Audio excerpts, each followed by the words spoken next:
കലാകാരനെ അറസ്റ്റ് ചെയ്ത് കൊണ്ടുപോകുമ്പോൾ സത്യത്തിൽ ആ വാർത്ത കേട്ടിട്ട് ഞാൻ ഞെട്ടിപ്പോയി.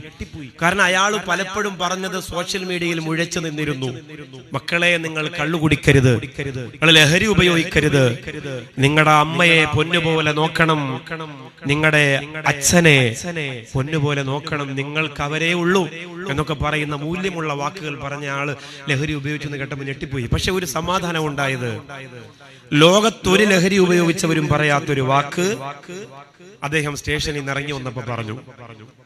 ലോകത്ത് കഞ്ചാവ് ഉപയോഗിച്ചവരും MDMA ഉപയോഗിച്ചവരും കള്ളുകുടിച്ചവരും ലഹരി പ്രാന്തന്മാരും ഒന്നും പറയാത്ത ഒരു മനോഹരമായ വാക്ക്. ഓ, അത് കണ്ടിട്ട് എത്ര സന്തോഷം ഉണ്ടായിന്നറിയോ എനിക്ക്.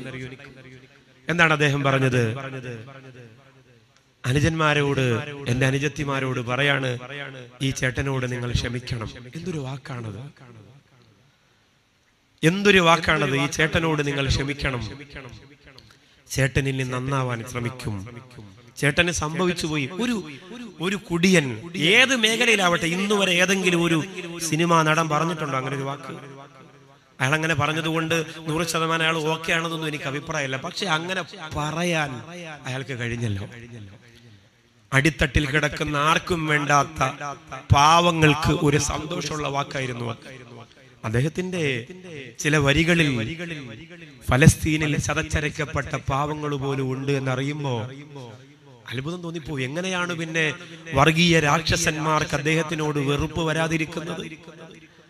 എന്തെങ്കിലും പറഞ്ഞ് ഇപ്പൊ വിട്ടത് ഞാൻ പറയുന്നു, ഇപ്പൊ വിട്ടത് കാര്യമാക്കണ്ട, അയാളെ ഉടനെ പിടിക്കപ്പെടും.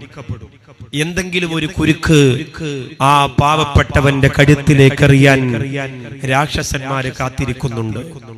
ആ ചൂണ്ടയിൽ ചെന്ന് വീഴാതിരിക്കാൻ അയാൾ ശ്രമിക്കട്ടെ എന്ന് മാത്രമേ എനിക്ക് പറയാനുള്ളൂ.